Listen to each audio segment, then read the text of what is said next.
ஆண்டவருடைய பரிசுத்த நாமத்திற்கு மகிமை உண்டாவதாக. அருமையான சகோதரன் தங்கராஜ் அவர்கள் கடந்த சில வருஷங்களாக இந்த பாப்பரம்பாக்கம் கிராமத்தில் கடுமையாக உழைத்து ஒரு சில ஆத்துமாக்களை கர்த்தருக்கு நேராக வழிநடத்தி செய்து கொண்டிருக்கிற இந்த அருமையான ஊழியத்தில் அடிமைகளும் இந்த நாட்களிலே பங்கு பெறவும் இந்த விசேஷித்த கூட்டங்களிலே ஆண்டவருடைய வார்த்தையை பகிர்ந்து கொள்ளவும் தேவன் எனக்கு தந்த இந்த நல்ல தருணத்திற்காக என் ஆண்டவரை நன்றியோடு கூட ஸ்தோத்திரிக்கிறேன். அருமை சகோதரன் தங்கராஜை அவருடைய வாலிப நாட்களிலிருந்து அநேக வருஷங்களாக ஏறக்குறைய 25 வருடங்களுக்கு மேலாக நான் அறிந்திருக்கிறேன். கர்த்தருடைய நாமத்திற்கென்றும் அவருடைய சத்தியத்திற்கென்றும் தன்னை முழுமையாக ஒப்பு கொடுத்து எத்தனையோ இடையூறுகள் பிரச்சனைகள் வந்த பொழுதிலும் கர்த்தருக்காக ஜீவிக்க வேண்டும் என்கிற அர்ப்பணிப்போடு இந்த கனமான ஊழியத்திலே தன்னை ஈடுபடுத்தி குடும்பமாக இந்த சேவையில் தங்களை ஒப்பு கொடுத்து ஜீவிக்கிறதை நினைத்து நான் ஆண்டவருக்கு நன்றி செலுத்துகிறேன். இந்த கடைசி நாட்களிலே அநேகர் புகழுக்காக, பணத்திற்காக, இன்னும் பலவிதமான சுய ஆதாயத்திற்காக பெற்ற வெளிச்சத்தை மறுதலித்து போய் கொண்டிருக்கிற ஒரு காலத்திலே நாம் ஜீவித்துக் கொண்டிருக்கிறோம். ஆனால் ஆண்டவர் தமது நாமத்திற்காக அதிக உலக நன்மைகள் இல்லாவிட்டாலும் உண்மை உள்ளவர்களாய் ஆண்டவருக்கென்று நிற்கிற மக்களைத்தான் இந்த கடைசி நாட்களிலே அவர் நோக்கி பார்க்கிறவரும் தமது வாக்குத்தத்தத்தின் நன்மைகளை கொடுக்கிற தேவனுமாக இருக்கிறார். எனவே இந்த நாட்களிலே இந்த கூட்டங்களிலேயும் ஊழியங்களிலேயும் பங்கு பெறுவது குறித்து நான் மிகவும் சந்தோஷப்படுகிறேன். இப்படிப்பட்ட ஒரு வாய்ப்பை கர்த்தர் எனக்கு கொடுத்ததற்காக என் ஆண்டவரை நன்றியோடு ஸ்தோத்திரிக்கிறேன். பெரிய பட்டணங்களிலே ஆயிரக்கணக்கான மக்கள் மத்தியிலே நின்று தேவனுடைய வார்த்தையை அறிவிப்பதை காட்டிலும் எளிமையான மக்கள் மத்தியிலே, கிராம மக்கள் மத்தியில இருந்து ஆண்டவருடைய ஊழியத்தை செய்வதுதான் என்னுடைய வாழ்க்கையின் நோக்கமும் வாழ்க்கையின் விருப்பமும் ஆகும். அது நிமித்தம்தான் இன்னும் அந்த திருக்கழுக்குன்றம் என்று சொல்லப்படுகிற வைராக்கியம் உள்ள இந்துக்கள் மத்தியிலே நான் ஆண்டவருடைய ஊழியத்தை செய்து வருகிறேன். எங்களுக்காகவும் ஊழியங்களுக்காகவும் ஜெபித்துக் கொண்டிருக்கிற தேவனுடைய பிள்ளைகளுக்காக ஆண்டவருக்கு நான் நன்றி செலுத்துகிறேன். தொடர்ந்து எங்களை உங்கள் ஜெபத்தில் தாங்கும்படி அன்போடு கூட கேட்டுக்கொண்டு சற்று நேரம் தேவனுடைய வசனத்திற்கு நேராக உங்களை நான் வழிநடத்த விரும்புகிறேன். நம்முடைய தியானத்திற்கு ஆதாரமாக அப்போஸ்தலனாகிய பவுல் எபேசு சபைக்கு எழுதின நிருபம் 5ஆம் அதிகாரத்தின் முதல் வசனத்தை நாம் வாசிக்க கேட்போம். எபேசியர் 5:1. ஆதலால் நீங்கள் பிரியமான பிள்ளைகளைப் போல தேவனை பின்பற்றுகிறவர்கள் ஆகுங்கள். ஆதலால் நீங்கள் போதும். ஆதலால் நீங்கள் பிரியமான பிள்ளைகளைப் போல தேவனை பின்பற்றுகிறவர்கள் ஆகுங்கள். உலக வாழ்க்கையிலே நாம் பிறந்தது முதல் நம்முடைய வாழ்க்கையின் ஓட்டத்தை முடிக்கும் வரை நாம் அநேக நிலைகளுக்குள்ளாக கடந்து போகிறோம். பிறந்த உடனே நாம் பிள்ளைகள் என்கிற நிலையில் இருக்கிறோம். கொஞ்சம் வளரும் போது சகோதரர்கள் என்கிற நிலைக்கு வருகிறோம், மாணவர்கள் என்கிற நிலைக்கு வருகிறோம். சற்று சமுதாயத்தில் பொறுப்புகளை எடுக்கும் பொழுது நமக்கு கிடைக்கிற பொறுப்புகளுக்கு தக்கதாக சமுதாய நிலையிலே நாம் வெவ்வேறு அதிகாரங்கள், வெவ்வேறு உயர்வுகள் இவைகளை நாம் அனுபவித்து கடந்து போய் கொண்டிருக்கிறோம். ஆனால் தேவனுடைய ராஜ்யத்திலே நாம் எப்படிப்பட்டவர்களாக இருக்க வேண்டும் என்று தேவன் விரும்புகிறார் என்கிற கேள்வியோடு சத்திய வேதத்தை நாம் ஆராய்ந்து பார்க்கும் பொழுது இந்த ஒரு வசனம் நமக்கு ஒரு நல்ல ஆலோசனையை கொடுக்கிறது. நீங்கள் பிரியமான பிள்ளைகளைப் போல, நீ யாராக இருக்கலாம், உலகத்திலே நீ ஒரு பெரிய IAS அதிகாரியாக இருக்கலாம், ஒரு மந்திரியாக இருக்கலாம், ஒரு ராஜாவாக இருக்கலாம், இல்லை நீ ஒரு தாழ்ந்த நிலையில் இருக்கலாம். எப்படி இருந்தாலும் சரி, கர்த்தருடைய ராஜ்யத்தில் நீ எப்படி இருக்க வேண்டும்? பிரியமான பிள்ளைகளை போல இருக்க வேண்டும். அதைத்தான் ஆண்டவர் இன்றைக்கு விரும்புகிறார். ஒரு ராஜா சிங்காசனத்திலே உட்கார்ந்து இருக்கிறார். அந்த ராஜாவை பார்க்க அநேகர் வருகிறார்கள். மந்திரிகள் வருகிறார்கள், பிரதானிகள் வருகிறார்கள், குடிமக்கள் வருகிறார்கள். வருகிறவர்கள் எல்லாரும் என்ன செய்கிறார்கள்? ஒரு சில அடி தூரத்தில் நின்று ராஜாவை வணங்கி பயபக்தியோடு கையை கட்டிக்கொண்டு ராஜாவுக்கு முன்னாலே மிகவும் எச்சரிக்கையோடு வார்த்தைகளை அளந்து என்ன செய்கிறார்கள்? பேசுகிறார்கள். ஆனால் ராஜா கொலு மண்டபத்தில் உட்கார்ந்து கொண்டிருக்கும் பொழுது ராஜாவினுடைய பிள்ளை வரும். நிப்பானா?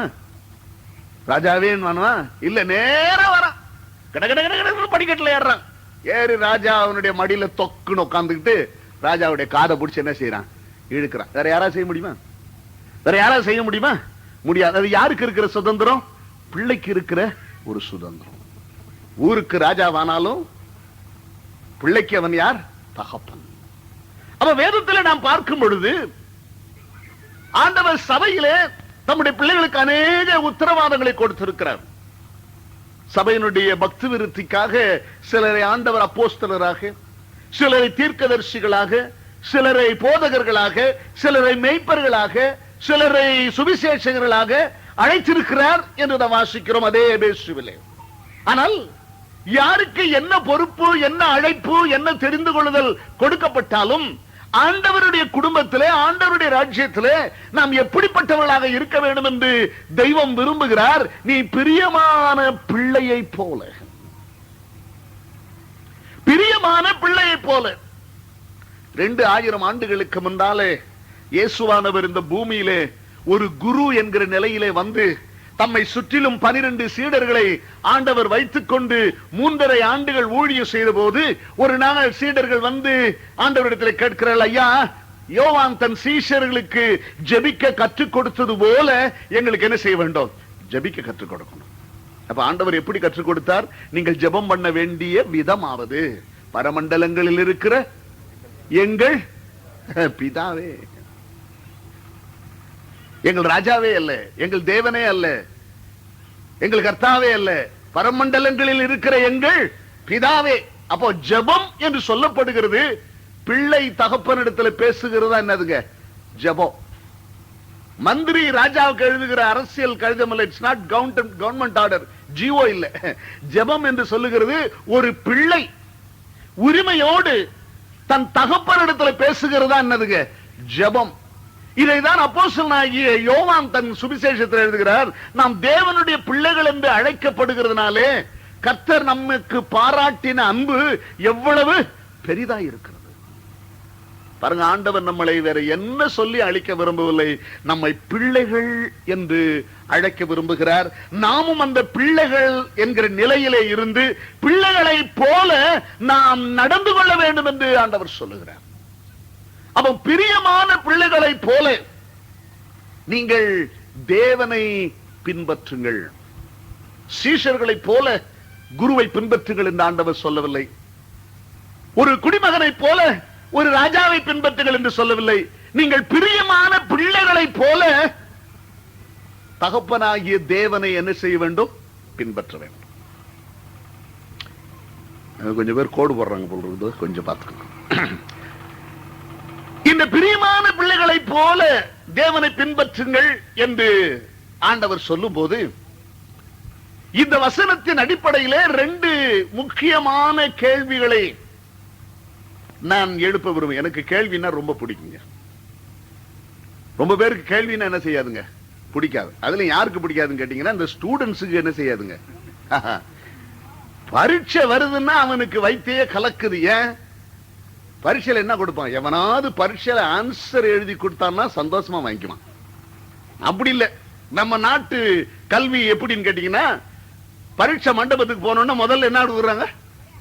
கேள்வி பேப்பர் கொடுக்குறான்.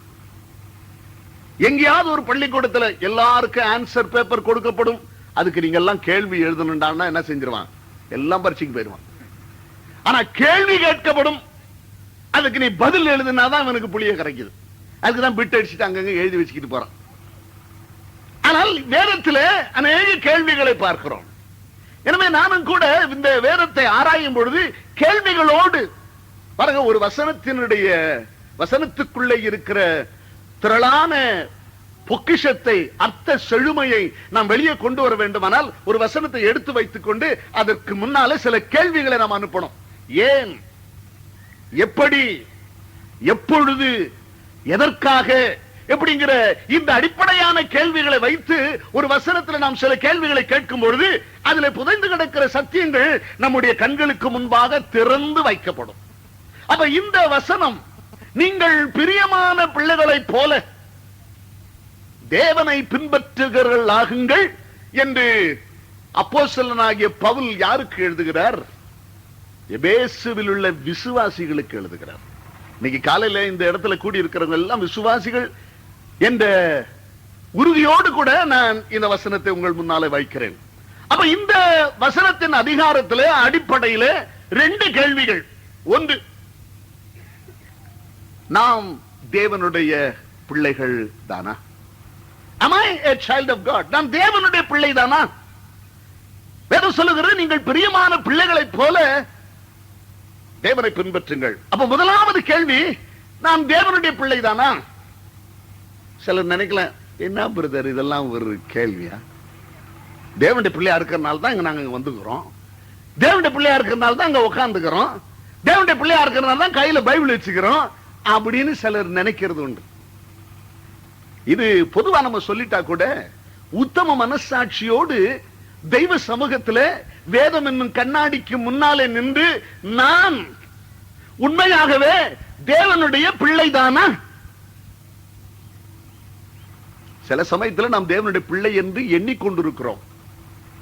சில தங்களை தேவனுடைய பிள்ளை என்று சொல்லிக் கொண்டிருக்கிறார்கள். சிலர் மற்றவர்களாலே இவர்கள் தேவனுடைய பிள்ளை என்று எண்ணப்படுகிறார்கள், கருதப்படுகிறார்கள். ஆனால் வேதம் என்னும் கண்ணாடிக்கு முன்னாலே இன்றைக்கு நீங்களும் நானும் தனிப்பட நிற்கும் போது நான் தேவனுடைய பிள்ளைதானா? எப்படிங்க அதுக்கு அடையாளம்? தேவனுடைய பிள்ளை என்பதற்கு என்ன தகுதி? தேவனுடைய பிள்ளை என்பதற்கு என்ன அடையாளம், என்ன உரிமை? இந்த கேள்வியோடு கூட இந்த முதல் கேள்வியை நாம் சற்று நேரம் சந்திக்க வேண்டும். உதாரணமாக, என்னுடைய பெயர் ஆர்த்தர், எங்க அப்பா பேரு டேவிஸ். நான் எப்படி எங்க அப்பா குடும்பத்தில் ஒரு அங்கத்தின நானே? எங்க அப்பா கிட்ட போய் ஒரு நாள் நின்று ஒரு பெரிய அப்ளிகேஷன் ஃபார்ம் எழுதிட்டு போய், தகப்பனாரே, என்னை தயவு செய்து உங்களுடைய குடும்பத்தில் பிள்ளையாக அங்கத்தினனாக சேர்த்துக் கொள்ளும்படி பணிவன்புடன் கேட்டுக்கொள்கிறேன், அதற்குரிய சந்தா 35 ரூபாயை இத்தோடு கூட இணைக்கிறேன் அப்படின்னு நான் எழுதி சந்தா கட்டி எங்க அப்பா குடும்பத்தில் பிள்ளையானானையா? அப்படி ஆனீங்களா நீங்களாம் உங்க அப்பா குடும்பத்துல? இல்ல. எங்க அப்பனுக்கு நான் பிறந்ததுனால அவர் விரும்புறாரா விரும்பலையா, நான் யாருக்கு பிள்ளை? சில சமயத்துல சொல்லுவாரு, பெற்றோர் சொல்றது கேட்டுக்கலாம், இவனை ஏன் தான் பெத்தேனோ. இந்த காலத்துல தயவு செய்து புள்ள முன்னால இந்த கேள்வி கேட்டுறாதீங்க. அவன் திரும்ப கேட்பான், உன்னை எவன்டா பெக்க சொன்னது? அந்த காலத்துல தாய் தகவன்கிட்ட பேச, எங்க காலத்துல நாங்க சின்ன பிள்ளைய வளர்ந்தப்ப அப்பா அம்மாவை எதிர்த்து நாங்க ஒரு வார்த்தை பேச மாட்டோம். இன்னைக்கு நீங்க இந்த வார்த்தையை நீங்க சொன்னீங்கன்னா உங்க வாயிலிருந்து வந்த உடனே சட்டாரண புள்ள கேட்பான், உன்னை எவன்டா பெக்க சொன்னது? சில சொல்லுவாங்க, இவனை பெக்கிறதுக்கு ஒரு அம்மி குழவியை பெற்றிருந்தாலும் அது மாவாவது ஆட்டி கொடுக்கணும். உன்னை எவன் பெக்க சொன்னது? அம்மி குழவியை நீ வச்சிருக்கலாமேன்னு கேட்பான். அப்போ ஒரு தகப்பனுடைய குடும்பத்தில் ஒருவன் பிள்ளை ஆகிறான் என்று சொன்னால் அவன் ஏதோ அப்ளிகேஷன் எழுதி போட்டு சேர்றதில்லை, சந்தா கொடுத்து சேர்றதில்லை, பிறப்பினாலே அவன் என்ன ஆகிறான்? பிள்ளையாகிறான். அவன் ஒருவன் தேவனுடைய குடும்பத்திலே பிள்ளையாக வேண்டுமானால் இவன் ஒரு மனு எழுதி போட்டு பிள்ளையாக முடியாது, ஒரு சந்தா கட்டி விட்டு பிள்ளையாக முடியாது. இவன் தேவனுடைய குடும்பத்திலே உண்மையாகவே என்ன அனுபவத்தை அடைய வேண்டும்? ஒரு பிறக்கிற அனுபவத்தை அடைய வேண்டும். இந்த பிறக்கிற அனுபவத்தை அடைந்தவன் தான் திட்டவட்டமாக சொல்ல முடியும், நான் தேவனுடைய பிள்ளை என்று. தான் ஆடாவிட்டாலும் என்ன ஆடுமாங்க? அந்த காலத்துல ஆடிச்சு, இந்த காலத்துல ஆடுதோ என்னவோ, நம்ம சதையை ஆட்டிட்டு போறவன்லாம் இருக்கிறான். அந்த காலத்துல தான் ஆடுறதுனால என்ன சதையாடும். இன்னைக்கு நம்ம சதையவன் ஆட்டி பார்க்கிற காலம். அப்படிப்பட்ட ஒரு கடுமையான காலத்துல நம்ம ஜீவித்துக்கிட்டு அதுக்காக கர்த்தருக்கு நாம் ஸ்தோத்திரம் செலுத்த வேண்டும். ஆனால் இன்றைக்கு உண்மையாகவே பிறந்த ஒரு அனுபவம். இதைத்தான் இயேசு நிக்கோதேமினிடத்தில் சொன்னார். ஒருவன் மறுபடியும் பிறவாவிட்டால் தேவனுடைய ராஜ்யத்தை காண மாட்டான். ஒருவன் ஜலத்தினாலும் ஆவியினாலும் பிறவாவிட்டால் தேவனுடைய ராஜ்யத்திற்குள் பிரவேசிக்க மாட்டான். ஆவியினால் பிறப்பது மாம்சத்தினால் பிறப்பது மாம்சமாயிருக்கும், ஆவியினால் பிறப்பது ஆவியாயிருக்கும். நீங்கள் மறுபடியும் பிறக்க வேண்டும். அப்ப நாம் எல்லாரும் தேவனுடைய குடும்பத்திலே, ஆவிக்குரிய குடும்பத்திலே திருவசனத்தின்படி நாம் மறுபடியும் பிறக்க வேண்டும். அந்த மறுபிறப்பின் அனுபவத்தை அடைந்தவன் தான் இன்றைக்கு இந்த முதல் கேள்விக்கு பதில் சொல்ல முடியும். நான் தேவனுடைய பிள்ளைதானா? நான் மறுபடியும் பிறந்திருக்கிறேன், எனவே நான் யார் பிள்ளை? தேவனுடைய பிள்ளை. அப்ப மறுபடியும் பிறக்க வேண்டும் என்று சொன்னால் அதற்கு ஒரு அனுபவம் அவசியம். யோவான் தன்னுடைய சுவிசேஷம் 1 அதிகாரம் 12 வசனம், நம்ம எல்லாருக்கும் தெரிந்த வசனம் சொல்லுகிறான், அவருடைய நாமத்தின் மேல் விசுவாசம் உள்ளவர்களை, அவரை ஏற்றுக்கொண்டவர்கள் எத்தனை பேர்களோ அத்தனை பேர்களும் என்னங்க தேவனுடைய பிள்ளைகள் ஆகும்படி. ஆகும்படி ஆகும்படின்னா என்னதுங்க? அதுல ஒரு ப்ராசஸ் இருக்குது. ஆகும்படி. கோழியை வெட்டின உடனே சாப்பிட முடியுமா? அதுக்கு மசாலா கிசாலா தடவி எண்ணெய் கண்ணை விட்டு அடுப்புல கிடுப்புல என்ன செய்யணுங்க, போட்டுக்கிட்டு வறுத்து கிருத்தி எடுத்தாதான் என்ன செய்ய முடியும்? ஒரு கோழி கொண்டா அப்படின்னு கோழியை பிடிச்சி அப்படியே தின்ன முடியுமா? அது கற்காலத்துல தின்னா. இது தற்காலத்தில் அப்படி சாப்பிட முடியாது. அது சமைக்கப்பட வேண்டும். அந்த சாதாரண கோழி சிக்கன் 65 மாற்றப்பட வேண்டும். ஆக வேண்டும், ஆக வேண்டும். ஒருத்தர் ரொம்ப பசியா வர, என்னமா இருக்குது வீட்டுல? ஒண்ணு இல்ல, வெறும் ரவா தாங்க. சரி, அதான் கொஞ்சம் உப்புமாவா கிண்டி கொண்டாங்கிறான். உப்புமா கிண்டுறதுக்கும் ஒரு 5 நிமிஷமாவது ஆகுமா ஆகாதையா?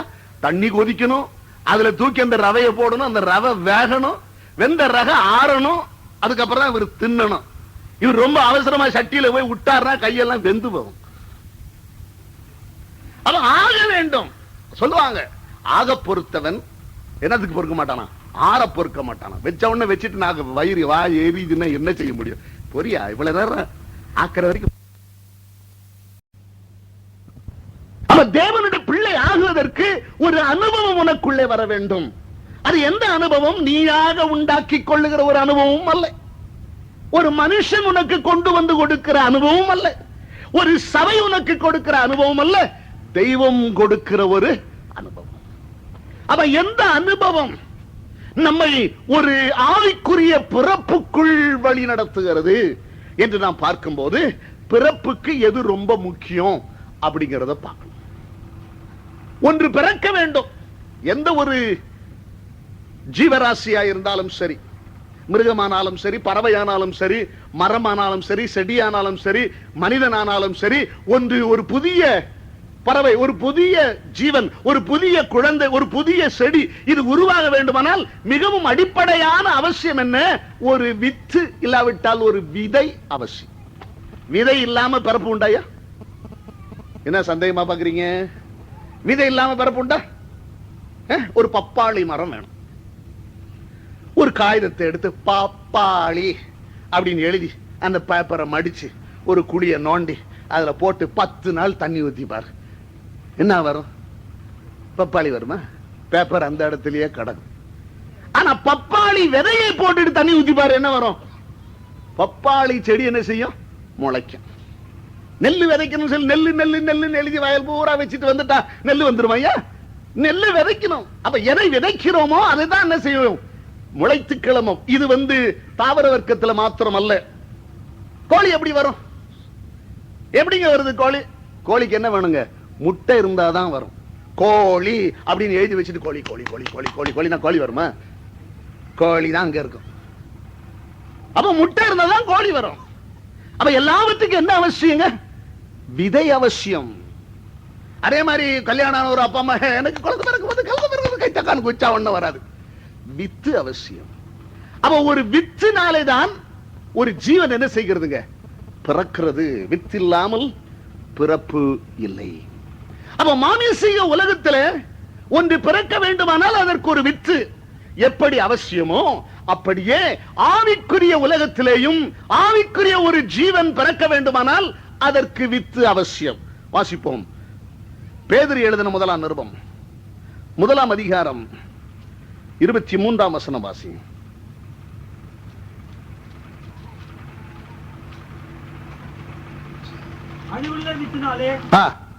என்னதுங்க? அழிவுள்ள வித்தினாலே அல்ல, என்றென்றைக்கும் நிற்கிறதும் ஜீவனுள்ளதுமான தேவ வசனமாகிய அழிவில்லாத வித்தினாலே மறுபடியும் ஜனிப்பிக்கப்பட்டிருக்கிறது. நீங்கள் அழிவுள்ள வித்தினாலே அல்ல, அழிவுள்ள வித்தினாலே நீ உன்னுடைய தகப்பனாருக்கு பிறந்திருக்கிறாய். ஆகையினால்தான் இந்த சரீரத்தை குறித்து பவுல் 1 கொரிந்தியர் எழுதுகிறார், அழிவுக்குரிய இந்த சரீரம். இந்த சரீரம் என்ன செய்யுங்க? அழியக்கூடிய ஒரு சரீரம். விஞ்ஞானி சொல்லுகிறான், ஒவ்வொரு நொடியிலையும் நம்முடைய சரீரத்தில் அநேக அணுக்கள் என்ன ஆகிக்கொண்டிருக்கிறது? அழிந்து கொண்டிருக்கிறது. அந்த அழிகிற அணுக்களுக்கு சமமாக புதிய அணுக்கள் உருவாகிறதுனாலே நாம் உயிரோடு என்ன செய்கிறோம்? இருக்கிறோம். அப்ப ஒரு நாள் வரும், ஒரு வேளை வரும், ஒரு நிமிடம் வரும், ஒரு வினாடி வரும், அப்பொழுது அணுக்கள் அழியும், புது அணுக்கள் உருவாகாது. அதுதான் எங்க கொண்டு போய் விடும்? நம்மள மரணத்துக்குள்ளாக கொண்டு போய் விடும். அப்ப அழிவுள்ள வித்தினாலே நம்முடைய சரீரம் உருவாக்கப்பட்டிருக்கிறது. ஆனால் நாம் தேவனுடைய பிள்ளைகளாக வேண்டும் என்பதற்காக ஆண்டவர் ஒரு அழிவில்லாத வித்தை பயன்படுத்துகிறார். அந்த அழிவில்லாத வித்து என்னது? என்னென்றைக்கு நிற்கிறதுமான தேவனுடைய வசனம். அப்ப தேவனுடைய வார்த்தை ஆகிய வித்து இன்றைக்கு உள்ளத்திலே விதைக்கப்பட்டு அதை அவன் விசுவாசித்து அதை அவன் ஏற்றுக்கொண்டு அதற்கு அவன் கீழ்ப்படிந்து நடக்கும் பொழுதுதான் அவன் தேவனுடைய பிள்ளையாகிறான். அவருடைய நாமத்தின் மேல் விசுவாசம் உள்ளவர்களாய் யாரை? அவரை என்ன யாருங்க? இயேசுவை. இயேசு யார்? ஆதியில என்ன இருந்தது? வார்த்தை. வார்த்தையாக இருந்தவர், மாமிசமாக வந்த அந்த அழிவில்லாத வித்தாகிய வார்த்தையானவரை நீ உள்ளத்தில் ஏற்றுக்கொள்ளும் பொழுதுதான் நீ மறுபடியும் என்ன செய்கிறாய்? ஜனிப்பிக்கப்படுகிறாய். நீ தேவனுடைய பிள்ளையாகிறாய். இந்த அனுபவம் உள்ளவன் தான் இந்த ரட்சிப்பில் நிலைத்திருப்பான். உங்களுடைய அனுபவத்தில், என்னுடைய அனுபவத்தில் நம்ம எத்தனையோ பேரை பார்த்திருக்கிறோம். நான் ரட்சிக்கப்பட்டேன், ஓ தேவனுக்கு மகிமை, தூக்கி எடுத்தா குதிக்கிறவன் எல்லாம் நம்ம எத்தனை பேர் பார்த்துக்கிறோம். 3ஆம் மாசமே எண்ணி 3ஆம் மாசம் தேவனுக்கு மகிமை கொடுத்தவன் அப்படியே ஆடிக்கிட்டே வரான். தேவனுக்கு மகிமை என்ன ஆனாருங்க? ஏன் தண்ணி அடிச்சாரு? ஏன் சினிமாக்கு போறாரு? ஏன் கட்டக்காரி செய்யறாரு? இவருக்குள்ள என்ன இல்லைங்க? வித்து என்ன செய்யப்படவில்லை. அப்ப வசனத்தினால ஒருவன் மீட்கப்பட்டிருந்தால் அதுதான் உண்மையான அனுபவம். சிலருக்கு என்ன தெரியுமா? வெளிச்சம் தெரியுதா, சத்தம் கேக்குதா, நம்ம பேர் சொல்லி ஏதாவது கூப்பிடுறாங்களா, இதெல்லாம் ரட்சிப்பு கிடையாது. அப்படிங்க பைபிள் இருக்குதா? உன் பேரை சொல்லி ஒரு ஊழியக்கார் கூப்பிட்டால் நீ ரட்சிக்கப்படுவாய், உனக்கு ஒரு வெளிச்சம் தெரிஞ்சால் நீ ரட்சிக்கப்படுவாய், உனக்கு அனல்லா இருந்தா நீ ரட்சிக்கப்படுவாய். இப்படி எல்லாம் பைபிள் கிடையாதுங்க. வசனம் அழிவில்லாத வித்தாகிய வேத வசனத்தை நீ கேட்டு அது உன்னுடைய உள்ளமாகிய நிலத்திலே விதைக்கப்பட்டு அது 30, 60, 100 பலன் கொடுக்கும் பொழுதுதான் நீ ஆண்டவருடைய பிள்ளை என்று அவருடைய குடும்பத்திலே நீ என்ன செய்கிறாய்? பிறக்கிறார். யோவான் இன்னும் எழுதுகிறார், தேவனால் பிறந்த எவனும் பாவம் செய்யான், ஏனென்றால் தேவனுடைய வித்து அவனுக்குள்ள என்ன செய்கிறது? நிலைத்திருக்கிறது. The seed of God should be in you. அப்ப seed என்று சொன்னால் தேவனுடைய வார்த்தை. இந்த தேவனுடைய வார்த்தை கையில் இருக்கிறதுனால அவன் தேவனுடைய பிள்ளை அல்ல. தேவனுடைய வார்த்தை அவனுடைய கக்கத்தில் இருக்கிறதுனால அவன் தேவனுடைய பிள்ளை அல்ல. தேவனுடைய வித்து அவனுக்குள் என்ன செய்ய வேண்டும்? தரித்திருக்க வேண்டும். சங்கீதக்காரனாகிய தாவீது 119ஆம் சங்கீதம் 13ஆம் வசனத்தில் என்ன சொல்கிறான்? உமக்கு விரோதமாக நான் பாவம் செய்யாதபடி உமது வார்த்தையை எங்க வைத்தேன்? என் இருதயத்தில் எப்படி செய்தேன்? வைத்தேன். தீர்க்கனாகிய எரேமியா என்ன சொல்லுகிறான்? உம்முடைய வார்த்தை கிடைத்த உடனே அதை நான் என்ன செய்தேன்? உள் கொண்டேன், எனக்கு உள்ளே கொண்டு போனேன். அப்ப தேவனுடைய வித்தாகிய வசனம் ஒருவனுக்குள் செல்லும் பொழுதுதான் அவன் மறுபடியும் ஜனிப்பிக்கப்படுகிறான். அப்போ நாம் தேவனுடைய பிள்ளை தானா? எதுக்குங்க இந்த சுவிசேஷ கூட்டம்? ஏன் இந்த சுவிசேஷ கூட்டம்? சுவிசேஷ கூட்டத்தில் ஏன் சுவிசேஷ செய்தி சொல்லுகிறோம்? இதுதான் வித்து. இந்த வித்து எவனுடைய உள்ளத்தில் போய் விழுகிறதோ, எவன் அந்த வித்தை விசுவாசிக்கிறானோ அவன் தேவனுடைய ராஜ்யத்தில் பிள்ளையாக என்ன செய்கிறான்? பிறக்கிறவனாக இருக்கிறான். அப்போ பிள்ளை பெற வேண்டும், அதுக்காக தான் இந்த கூட்டங்கள். அப்போ நீ தேவனுக்கு பிரியமான பிள்ளை போல தேவனை பின்பற்றுங்கள் என்று வேதம் சொல்லும் போது முதலாவது கேள்வி, நாம் தேவனுடைய பிள்ளைதானா? நம் தேவனுடைய பிள்ளை என்கிற உறுதி நமக்குள்ள வேண்டுமானால் சுவிசேஷ வசனத்தை நாம் கேட்டு ரோமர்ல வாசிக்கிறோம், அறிவியாது இருந்தால் எப்படி கேள்விப்படுவார்கள், அனுப்பப்படாவிட்டால் எப்படி அறிவிப்பார்கள்? அப்ப ஆண்டவருடைய ஒழுங்கு என்ன? சுவிசேஷம் அறிவிக்கப்பட வேண்டும், அதை மக்கள் கேட்க வேண்டும், அதை விசுவாசித்து ஏற்றுக்கொள்ள வேண்டும். அப்பொழுது அவர்கள் ஆவிக்குரிய பிறப்பின் அனுபவத்தோடு தேவனுடைய குடும்பத்தில் தேவனுடைய பிள்ளைகளாக ஜீவிப்பார்கள். முதல் கேள்வி செட்டில்டு. என்ன கேள்வி? நான் தேவனுடைய என்னங்க? நாம் தேவனுடைய என்னதானே கேட்கிறேன், தைரியமா சொல்லுங்க. நான் தேவனுடைய, உங்களை சொல்லியே என்னதான், நான் தேவனுடைய பிள்ளைதானா அப்படின்னு ஒவ்வொருத்தரும் கேட்டுக்கணும். இது முதல் கேள்வி. நாம் தேவனுடைய பிள்ளைதான் என்று உறுதியாய் நம்முடைய மனசாட்சி நமக்கு சொல்ல வேண்டுமானால் அழிவுள்ள வித்தினால் அல்ல, அழிவில்லாத வித்தாகிய வேத வசனத்தினால் நாம் மறுபடியும் என்ன செய்யப்பட வேண்டும்? ஜனிப்பிக்கப்படும். இரண்டாவது கேள்வி, நாம் தேவனுடைய பிள்ளைதானா? இரண்டாவது என்னங்க கேள்வி? நாம் தேவனுடைய பிள்ளையானால், நல்ல கவனிங்க, நாம் தேவனுடைய பிள்ளை என்றால் நான் எப்படிப்பட்ட தேவனுடைய பிள்ளை? இது என்னயா இது வம்பா இருக்குது? தேவனுடைய பிள்ளை ஆயிட்டோம், அத்தோட நம்மளை விடப்படாதா? இதையும் விடாம மறுபடியும் இரண்டாவது ஒரு கேள்வி அவசியம் தானா? இதுலயும் 35 மார்க் அடிச்சு நான் பாஸ் பண்ண முடியாதா? முடியாது. நீ தேவனுடைய பிள்ளையானால் நீ எப்படிப்பட்ட தேவனுடைய பிள்ளை? எல்லாம் தாயா தேவனுடைய பிள்ளை, எல்லாம் தாயா சுவிசேஷம் கேட்டுக்கிறான், எல்லாம் தாயா சுவிசேஷத்துக்கு கீழ்படிஞ்சிருக்கிறான், எல்லாம் தாயா ஞானஸ்தானம் எடுத்திருக்கிறான். ஆனா நீ எப்படிப்பட்ட தேவனுடைய பிள்ளை? இப்போ வாசிங்க எபேசியர் 5:1. ஆதலால் நீங்கள் எந்த பிள்ளையை போல? எந்த பிள்ளையை போலயா?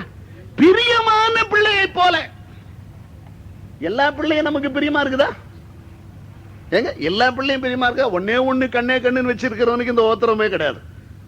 4-5 வச்சிருக்கிறவன் அவன் 4 பிள்ளையும் ஒரே மாதிரி நேசிக்கிறானா? நேசிக்கணும், அதான் சட்டம், அதான் ஒழுங்கு. ஆனா முடிதா? ஒருத்த மேல ரொம்ப ஆசையா இருக்கு, ஒருத்த மேல எப்படி இருக்கு, இது ஏன் தான் இது வந்து வாஞ்சிதோ, இந்த வாளு அறந்த வாளு நம்ம வீட்டுக்குள்ள வந்து வரதுருக்கு அப்படின்னு நம்ம நினைக்கிறோம் இல்லையா? ஒரு மாதிரிங்க, அவன் ஒரு மாதிரிங்க, இவன் ஒரு மாதிரிங்கிறவங்க. அப்ப எல்லா 4 பிள்ளையும் ஒரே மாதிரி நம்மள நேசிக்க முடியுதா? முடிதாயா? உண்மையா சொல்லுங்க. இது பாருங்க, எனக்கு இந்த பூசணிக்காய் கொண்டு போய் சோத்துக்குள்ள மறைக்கிறதெல்லாம் பிடிக்காது. பூசணிக்காய் உடைச்சு உள்ள இருக்கிற எல்லாத்தையும் வெளியே எடுக்கிறதா நமக்கு ஆபரேஷன் பண்ணி தான் பழக்கம். அதனால இந்த எல்லா பிள்ளையும் நான் நேசிக்கிறேங்க. நான் ரொம்ப நியாயமான தாப்பங்க, எல்லா பிள்ளையும் நேசிக்கிறேன். விடாத டூப்பு மத்தவங்க கிட்ட விடலாம், என்கிட்டயும் விட முடியாது, ஆண்டவர்கிட்ட என்ன செய்ய முடியாது.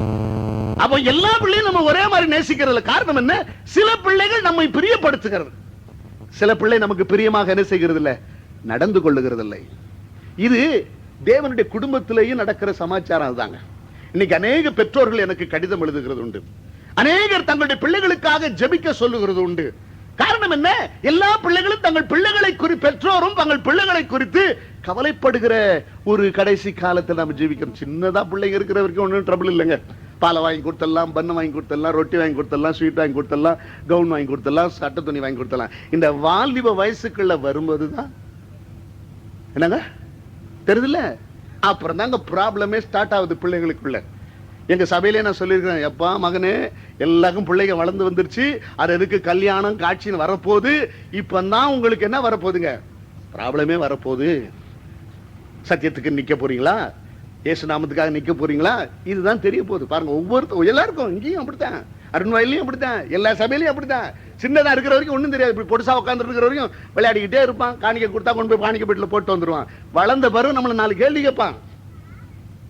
அதையே எப்படின்னுவான், சினிமாவுக்கு போவான், டெலிவிஷன்ல பார்ப்பான், ஏன் அப்படி செய்யக்கூடாதுமா, ஏன் இப்படி செய்யக்கூடாதுமா. அப்புறம் தான் நம்ம மண்டை முடிய பிச்சுக்கணும். அதுக்கப்புறம் தான் என்ன மாதிரி உங்களுக்கு தலையெல்லாம் மாறும்.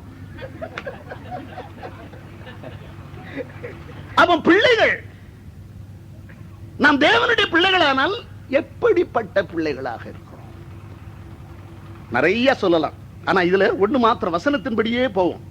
ஆண்டவர் சொல்லுகிறார், பிரியமான பிள்ளைகளை போல. அப்ப என்ன கேள்வி? நீ தேவனுக்கு பிரியமான பிள்ளையாக இருக்கிறாயா, தேவனுக்கு பிரியம் இல்லாத பிள்ளையாக இருக்கிறாயா? அப்ப நான் இன்றைக்கு ஆண்டவருக்கு பிரியமுள்ள பிள்ளையாக இருக்கிறேனா? ஒரு 5 பிள்ளைல ஒரு பிள்ளைக்கு மாத்திரம் ரொம்ப அம்மாவுக்கு பிரியம் வைங்க, என்ன நடக்கும்னு நினைக்கிறீங்க? 4 பிள்ளைக்கு எல்லாத்தையும் கொடுத்துருவா, 5வது பிள்ளைக்கு மாத்திரம் எக்ஸ்ட்ராவா அண்டர் த டேபிள் என்னங்க மறைவா வச்சுக்கோ, இல்லைன்னா எங்கேயா ஒளிச்சு வச்சிருந்து. அது என்னதுங்க? அது பிரியமான பிள்ளைக்கு கொடுக்கிற ஒரு எக்ஸ்ட்ரா, லஞ்சம் கிடையாது. அது என்னதுங்க? எக்ஸ்ட்ரா. ஏன்? சும்மா அந்த பிள்ளை நம்ம பிள்ளை, அதுதான் நான் என் பிள்ளை, என்னுடைய பெட்டு அப்படின்னு சொல்லி அந்த பெட்டுக்கு மாத்திரம் என்ன கொடுக்கறதுங்க?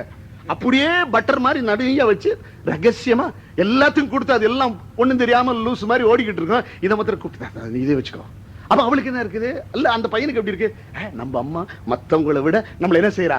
ரொம்ப நேசிக்கிறா. இதே கதை தான் தேவனுடைய ராஜ்யத்திலே. ஆண்டவருக்கு பிரியமான பிள்ளைகள் இருக்கிறார்கள்.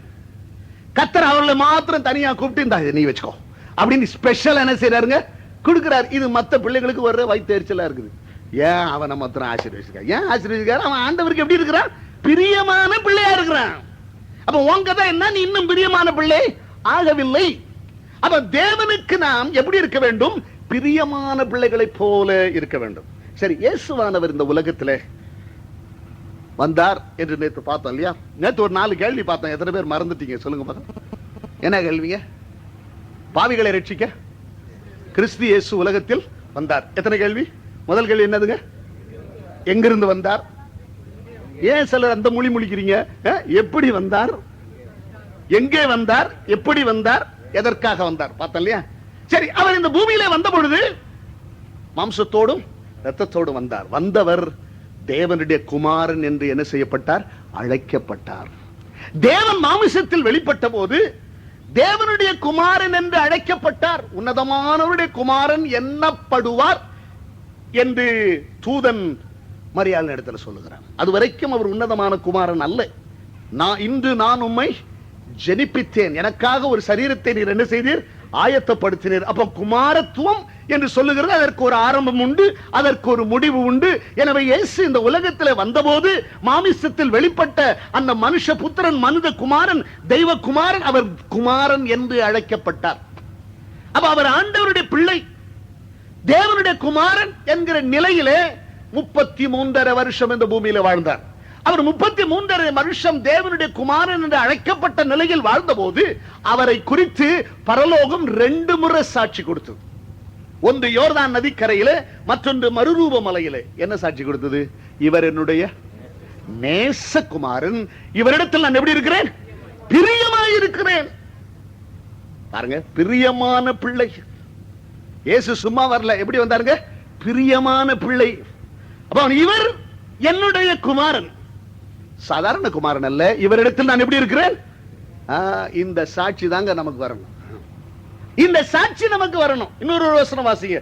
எபிரேயருக்கு எழுதின நிருபம் 11ஆம் அதிகாரம் 5ஆம் வசனம்.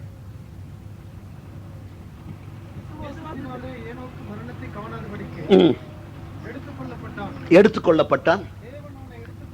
தேவன் அவனை எடுத்துக்கொண்டபடினாலே அவன் காணப்படாமல் போனான். அவன் தேவனுக்கு பிரியமானவன் என்று என்ன சாட்சி பெற்றான்? எடுத்துக்கொள்ளப்படுவதற்கு முன்னமே தேவன் அவனை குறித்து என்ன சாட்சி கொடுக்கிறார்? இவன் யாருக்கு பிரியமானவன்? அப்போ இன்னைக்கு நம்ம எல்லாரும் எதுக்கு காத்துக்கிட்டு இருக்கிறோம்? இயேசு வருவார்.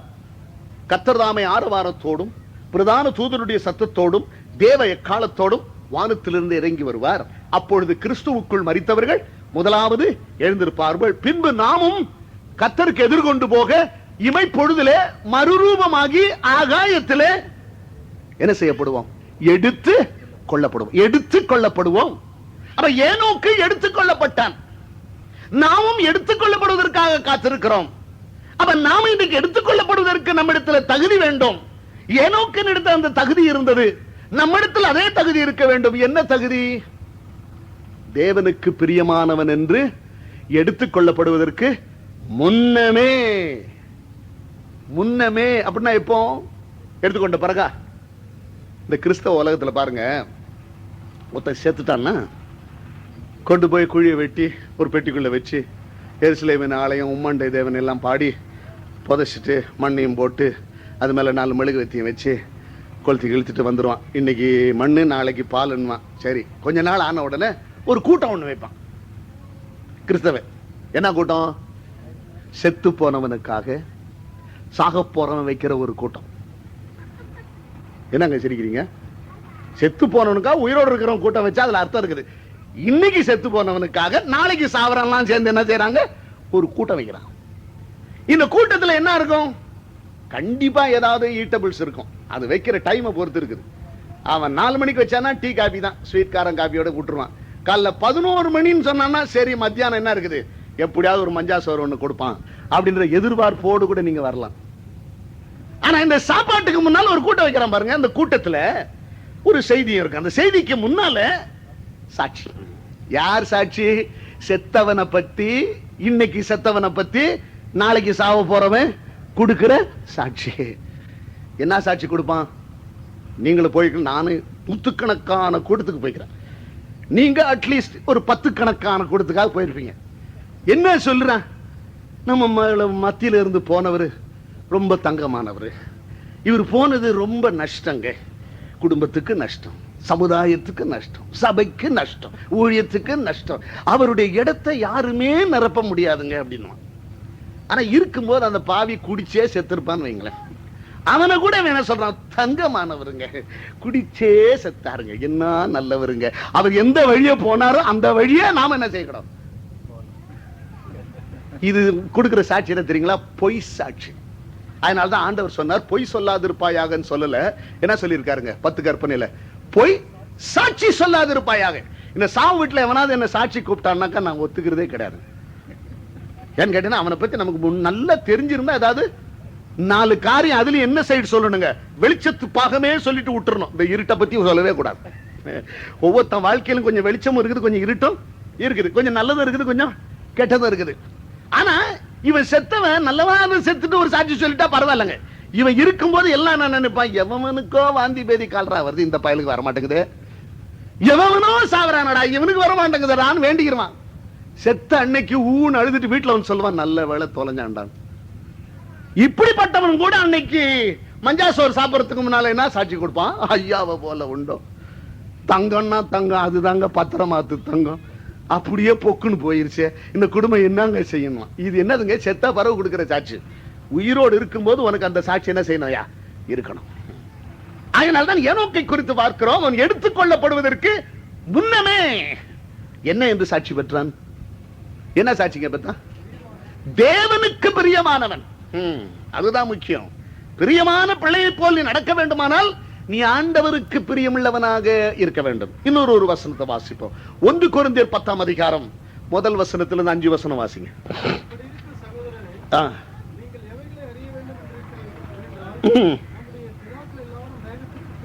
நம்முடைய பிதாக்கள் எல்லாரும் மேகத்துக்கு கீழாய் இருந்தார்கள், நடந்து வந்தார்கள், ஞானஸ்தானம் பெற்றார்கள்,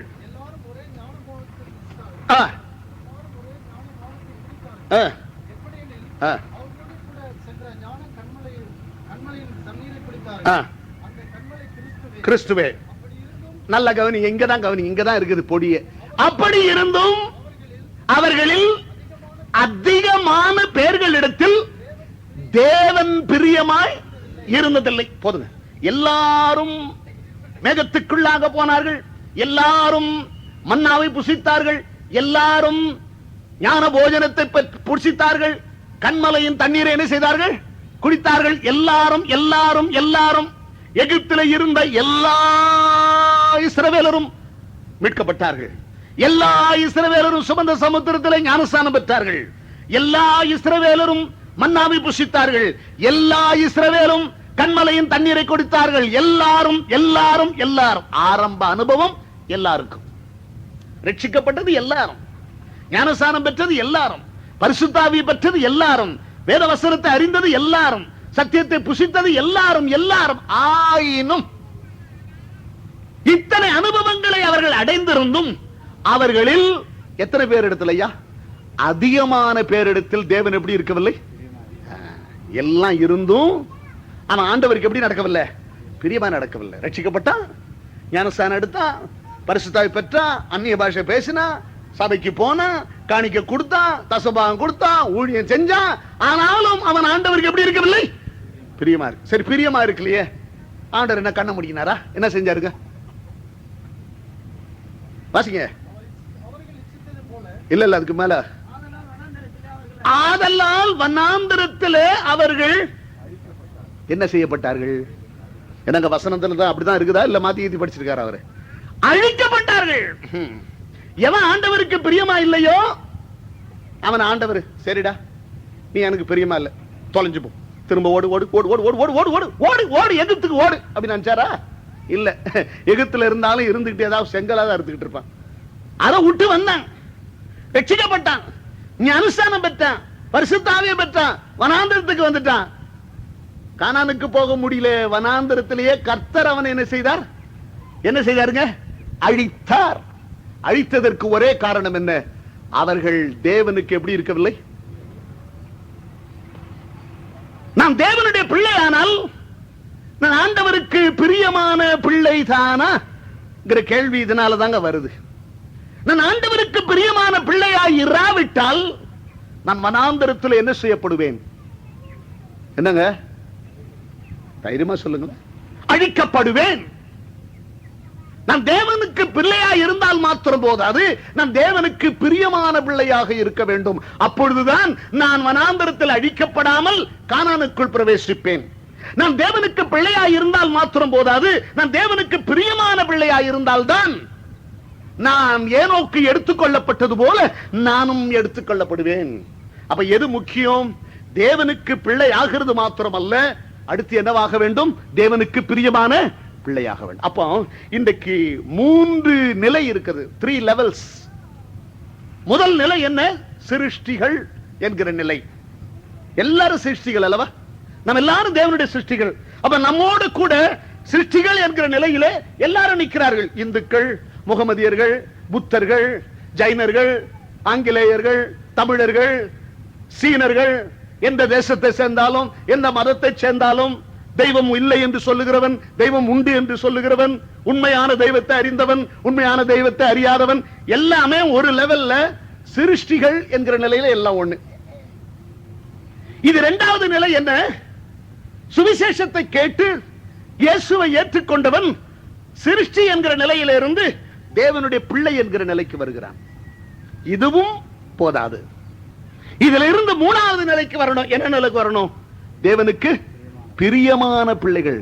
சிருஷ்டிகள், பிள்ளைகள், பிரியமான, மறுபடியும் சொல்லுங்க, சிருஷ்டிகள், பிள்ளைகள், பிரியமான பிள்ளைகள்.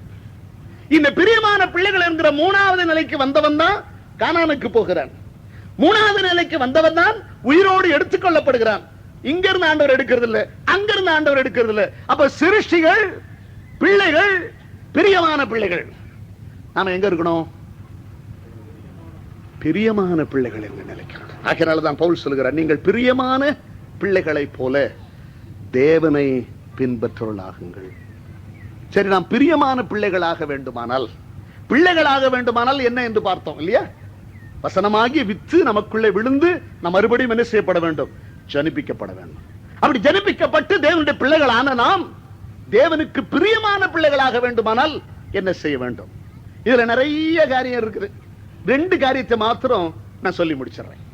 முதலாவதாக வாசிப்போம். அதே எபேசியர் 5ஆம் அதிகாரம் 6ஆம் வசனம் வாசிங்க. கீழ்ப்படியாமையின் பிள்ளைகள் மேல் தேவ கோபாக்கினை வரும். போதும். கீழ்ப்படியாமையின் பிள்ளைகள் மேல் தேவ கோபாக்கினை வரும். அப்ப ஆண்டவர் எந்த பிள்ளையின் மேல கோபம் வைக்கிறார்? கீழ்ப்படியாத பிள்ளையின் மேல். அப்ப நீ தேவனுக்கு பிரியமான பிள்ளையாய் இருக்க வேண்டுமானால் தேவனுக்கு நீ என்ன செய்ய வேண்டும்? கீழ்ப்படிய வேண்டும். தேவனுடைய வார்த்தைக்கு நீ கீழ்ப்படிய வேண்டும். தேவனுடைய கட்டளைகளுக்கு நீ கீழ்ப்படிய வேண்டும். தேவனுடைய வசனத்திற்கு நீ கீழ்ப்படிய வேண்டும். சாதாரணமா நம்முடைய பிள்ளை 4 பிள்ளைல ஒரு பிள்ளை மேல நமக்கு விருப்பம் வர காரணம் என்ன? சொன்னதெல்லாம் செஞ்சிருவான்.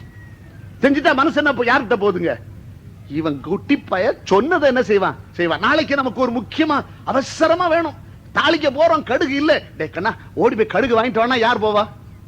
கீழ்படுகிற பையன் தான் போவான். அடுத்தவங்க சொல்லி பாருங்க, அவன் என்ன சொல்ல, ஏன் நான் மாத்திரம் போகணும், அவன் போக கூடாதா, அவன் போக கூடாதா, இவன் போக கூடாதான், ஏன் அவளை அனுப்பு, அவனை அனுப்பு, எனக்கு படிக்கணும் அப்படின்னு. ஆனா கீழ்படுகிற பிள்ளைய மாத்திரம் கூப்பிட்டு என்ன செய்கிற, கண்ணா ஓடுற எண்ணெயை வச்சுட்டேன், கடுகு வாங்கிட்டு வானா உடனே என்ன செய்வான், ஓடி டர்ன்னு வந்துருவான்.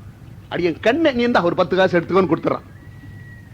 ஏன் சொன்ன உடனே சொன்னது உடனே செய்யறதா என்ன பிள்ளைங்க, பிரியமான பிள்ளை இல்லையா? நம்ம பிள்ளையிலேயே சிலர் ஒரே ஆளு 2 வேஷம் போடுறவன் இருக்கிறான் தெரியுமா? சில நேரம் பிரியமாவும் நடந்துக்கிறான், சில நேரம் பிரியம். அவன் என்ன தெரியுமா செய்வான், தனக்கு ஒரு காரியம் ஆகணும்னா அப்பா வரத்துக்கு முன்னாலே ரெடியா இருப்பான். வாங்கப்பா வாங்கப்பா, உடனே செருப்பை கழட்டி வாங்கி வைப்பான், பைய வாங்கி வைப்பான், உடனே சட்டையை மாத்துவான், இந்தாங்க சோப்பு கொண்டு வந்து கொடுப்பான். என்னடா பையன் எண்ணெய்க்கு இல்லாம ஒரே உபசரிப்புன்னு பார்த்தா ஐயா கிட்ட ஒரு அப்ளிகேஷன் உள்ள கிடக்கும். இப்ப இவ்வளவு நம்மளை குளிப்பாட்டி நமக்கு எல்லாம் செஞ்சு, ஐயோ ரொம்ப கால் வலிக்குதாப்பான்னு காலையும் சேர்த்து அமுக்கி விடுவான். என் பிள்ளை செய்யலங்க, நான் சொல்றது சாதாரண உலகத்துல, ஏன்னா அவங்க வேற உட்கார வச்சுக்கிட்டு பேச வேண்டியதா இருக்கு. அமுக்குவான். உடனே இவருக்கு என்ன, இந்த பையன் வந்ததுல இருந்து 1 மணி நேரமா ஒரே உபசரிப்பா இருக்கு, அப்ப இவன் என்னதான் வச்சிருக்கான் மனசுல, என்னடா கண்ணு உனக்கு வேணும்னே டக்குன்னு தான் அப்ளிகேஷனை வாசித்துருவான். இதுக்கு இன்னவா நடக்கணும்னா அவன் நல்ல பிள்ளை வாரி நடந்துக்கிறது. அது கிடைச்ச உடனே மறுபடியும் பழைய கிளவி கதவை தரடி என்ன போயிடுவான். ஆனால் ஆண்டவருக்கு தெரியும் எவன் மாய்மாலம் பண்றான். மாய்மாலம் மனுஷனுக்கு முன்னால பண்ணலாம், யார்கிட்ட பண்ண முடியாதுங்க, தேவனுக்கு முன்னால பண்ண முடியாது. கீழ்ப்படுகிற பிள்ளைகள் மேல் தேவன் பிரியமாயிருக்கிறார். கீழ்ப்படியாத பிள்ளைகள் மேல் தேவனுடைய என்ன வருதுங்க, கோபாக்கினை வருது. அப்போ என்ன வருது, நாங்க எல்லாம் தான் கீழ்ப்படிஞ்சிருக்கோம். என்ன கீழ்ப்படிஞ்சிருக்க, இயேசுவை ஏற்றுக்கிட்டோம். அப்புறம் என்ன பண்ணிருக்க, இயேசு நாமத்துல ஞானஸ்நானம் பெற்றிருக்கோம். அப்புறம் என்ன பண்ணிருக்கிற, நாங்க ஒழுங்கா ராபோஜனம் எடுக்கிறோம். அப்புறம் என்ன பண்ணிருக்கிற, கொஞ்சம் முடிஞ்ச அளவுக்கு தசம பாகத்துல கொஞ்சம் ஒரு பகுதி கொடுக்குறோம், ஒரு பகுதி கொடுக்குறோம். அப்புறம் என்ன பண்ற, முடிஞ்ச அளவுக்கு காணிக்க போடுறோம், அப்படி கையை விட்டு எடுக்கிறோம் செய்யறோம் சில சமயத்துல. அப்புறம் என்ன பண்ற, கோயிலுக்கு வரோம், முடிஞ்ச அளவுக்கு வரோம், டியூட்டி இல்லைன்னா வரோம், டியூட்டி இருந்தா கூட கொஞ்சம் களைப்பா இல்லைன்னா வரோம். இதெல்லாம் என்னதுங்க, ஆண்டவருக்கு பிரியம் நினைச்சிட்டு இவன் சொல்லிட்டு இருக்கிறான். ஆனா ஆண்டவருக்கு கீழ்ப்படினும் சொன்னா 1-2 வசனத்துக்கு கீழ்ப்படிந்தா பத்தாதுங்க, எல்லா வசனத்துக்கும் என்ன செய்யணும். என்ன மூஞ்சி ஒரு மாதிரி போகுது எல்லாருக்கும், எத்தனை வசனத்துக்கு கீழ்ப்படின ஆண்டவருக்கு, எல்லா வசனத்துக்கு. எத்தனை கற்பனை கொடுத்தாருங்க மோசைக்கு பாருங்களேன், நான் அது நம்பர் கூட தெரியல, பாப்பறம் பாக்குறதுக்கு. எத்தனை கற்பனையா கொடுத்தாங்க, 10. பாருங்க, திருக்கழுக்குன்ற எங்க சபையில இருந்து ஒருத்தர் வந்து சொல்ல வேண்டியது, பாத்தீங்களா எங்க சபையை கரெக்டா கன் பாயிண்டா இருக்கும் எங்க ஆளுங்க. எத்தனை கற்பனையா கொடுத்தாரு சொல்ல, ஏன் சொல்லல, சொல்ல பயப்படுறிய. அப்ப நீ கை கொள்ளுகிற கற்பனைக்கு மாத்திரம் கணக்கு வச்சிருந்தா அது எப்படி கதை. 10 கற்பனை கொடுத்தாரு. எதுக்கு 10 கற்பனை கொடுத்தாரு, பிள்ளைங்க பாவம் ஒரு 5ஆவது கை கொள்ளட்டுமே, 5 வேணா விட்டுட்டுமே, அப்படியா பண்ணாரு. நீ 9 கற்பனையை கை கொண்டு ஒரு கற்பனை விட்டா கூட நீ என்ன பிள்ளை, கீழ்ப்படியாமையின் பிள்ளை. அது நல்லா தெரிஞ்சுக்கணும். நான் தான் இத்தனை கற்பனை கஷ்டப்பட்டு கை கொண்டிருக்கேன், இந்த ஒண்ணு தானே முடியல. ஏதோ நம்ம குடும்பத்துல நம்ம சூழ்நிலை, பஞ்சாதிக்கு கொஞ்சம் பிரியமா, பிள்ளைகளுக்கு பிரியமா, அந்த சமுதாயத்துக்கு பிரியமா கொஞ்சம் ஒண்ணு அமுக்கி வாசித்தேன், இதுக்கா பெரிய இது பண்றது அப்படின்னு நினைக்கிறேன். அதுதான் கிடையாது. ஆண்டவர்கிட்ட நீ அமுக்கி வாசிக்க முடியாது, ஒன்னு அவர் அமுக்கிடுவார். 10 கற்பனைனா 10 கற்பனை என்ன செய்யா. SLC பாஸ் பண்ண என்ன மார்க்குமா வேணும், வாங்கி இருந்தா தானே அந்த அம்மா சொல்ல. 35 மார்க் வாங்கணும் இல்லீங்களா. 34 வாங்கினா கூட என்னதுயா ஃபெயில். 35 சரி. டீச்சர்ஸ் ட்ரைனிங் அதுக்கு எத்தனை மார்க் வேணும், 1000 மார்க் வேணுமா, 1000க்கு 1000மா, அது எத்தனை % வேணுங்க, என்ன டீச்சர் 80% வாங்கணும். டாக்டர் எவ்வளவு வாங்கணும், 60% வாங்கணும். பரலோக ராஜ்யத்துல எவ்வளவு மார்க் வாங்கணும், 99 வாங்கினாலும் ஃபெயில் பிரதர். கிரேஸ் மார்க் எல்லாம் கிடையாது. 100க்கு 100, 100க்கு 100. 10 கற்பனை 10 கற்பனை கை கொள்ளு, 100 கற்பனை 100 கற்பனை கை கொள்ளு. உடனே எங்க பிரதர் யோசிக்கிறார், இதெல்லாம் நடக்கிற காரியமாயா, இதெல்லாம் முடியுமா இந்த காலத்துல, இந்த நவீன காலத்துல. அந்த காலத்துல எழுதி வச்ச பைபிள் படி எவங்க நடக்க முடியும், நியாயமான கேள்வி. ரொம்ப கஷ்டம். யாருக்கு கஷ்டம்? படிக்காதவனுக்கு கஷ்டம். படிச்சுட்டு போனவனுக்கு அது எப்படி இருக்கும்? ரொம்ப ஈஸிங்க. பூன் ஊதிடலாங்கன்னு அவன் பூன் ஊதுறான், ஒன்னால ஏன் ஊத முடியல? இவன் உரியறான், அவன் ஊதுறாங்கிறான். காரணம் என்ன? இவன் படிக்கல, அதனால இவன் உரியணும். அவன் படிச்சிருக்கான், அதனால அவன் ஊதுறான். அப்போ எல்லாரும் கை கொள்ளும்படியாகத்தான் தேவன் தமது வார்த்தை என்ன செய்திருக்கிறாருங்க? கொடுத்திருக்கிறார். இப்ப நம்ம அந்த வசனத்தை, கற்பனையை பார்க்கிறது தான் முக்கியம். என்ன நோக்கத்தோடு, அவர் ஆட்டிடியூட் என்ன, ஒரு எண்ணத்தோடு ஆண்டவருடைய கற்பனையை பார்க்கிறோமோ அது பாரம் என்று பார்த்தால் அது பாரம், அது பாரம் இல்லை என்று பார்த்தால் அது இல்லை. நான் அதனாலதான் என்ன பண்ணுங்க, ஆண்டவருடைய கற்பனை எல்லாம் எடுத்து ஒன்னா மேஜையில வச்சு அதை ரெண்டா பிரிச்சுட்டேன். என்ன பிரதர், யாருமே செய்யாத ஒரு வேலை செஞ்சிருக்கிறீங்களேன்னு கேட்கலாம். இல்ல, ஆண்டவருடைய கற்பனைகள் எல்லாத்தையும் தூக்கி மேஜை மேல வைங்க, அப்படியே ரெண்டா பிரிச்சிருங்க. என்ன ரெண்டா பிரிக்கிறது? செய் அப்படின்னு ஆண்டவர் சொன்ன சில கற்பனைகள் இருக்கு, மீதி எல்லாம் செய்யாதே, இவ்வளவுதான் ஐயா கற்பனை. செய், செய்யாத, இவ்வளவுதான் ஆண்டவருடைய கற்பனை. செய்யின்னு சொன்னதை என்ன செய்யணும்? செஞ்சிடணும். செய்யாதன்னு சொன்னதை செய்யக்கூடாது, இவ்வளவுதான் கற்பனை. எவ்வளவு சுலபம் பாருங்க. செய்யும் சொன்னா ஆண்டவர் என்ன செஞ்சிடணும்? செஞ்சிடணும். செய்யாதன்னு சொன்னா செய்யக்கூடாது, இவ்வளவுதான் கற்பனை. இது ரெண்டுல எது சுலபம்? செய்யுங்கிறது சுலபமா, செய்யாதங்கிறது சுலபமா? என்ன அந்த முடிக்கிறேன் பாரு. எங்க சபை விசுவாசி தாங்க எல்லாத்தையும் ஃபர்ஸ்ட் நிக்கிறாரு. என்ன அருணாள் விட்டு விடுற என்ன பாரு, எப்படி திருக்கழுக்குண்ட பாத்தியா? செய்யாத.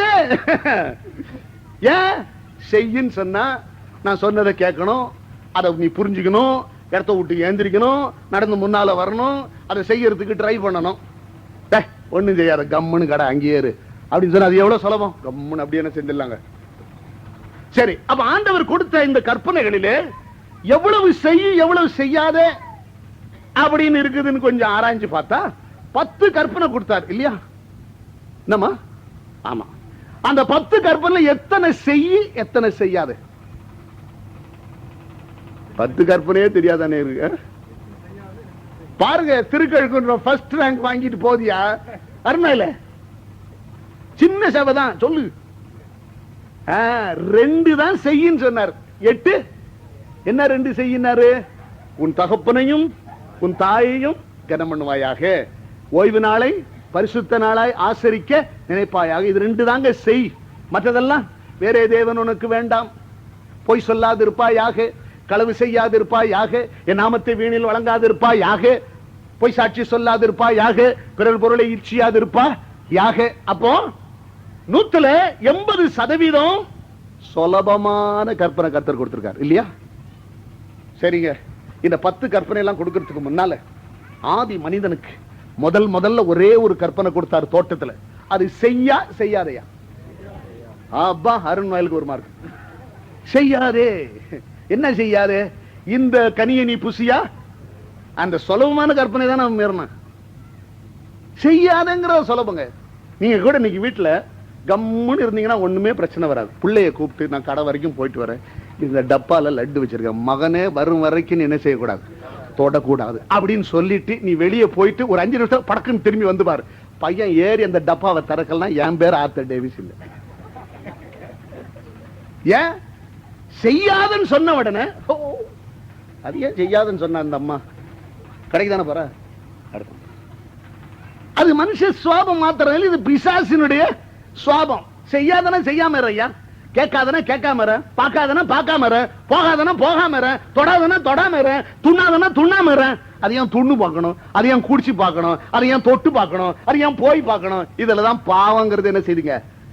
அப்ப நம்முடைய பிள்ளையை சொய் அப்படின்னு சொன்னா செய்யலன்னா நமக்கு என்ன வருதுங்க? ஒரு தடவை சொல்றேன் நான் சொல்றேன் செய், அப்புறம் இவருக்கு ரத்த கொதிப்பு வந்துருது. அப்புறம் என்ன வரணும்? யூஎன் வரணும், ஐநா வரணும். எந்த ஐநா?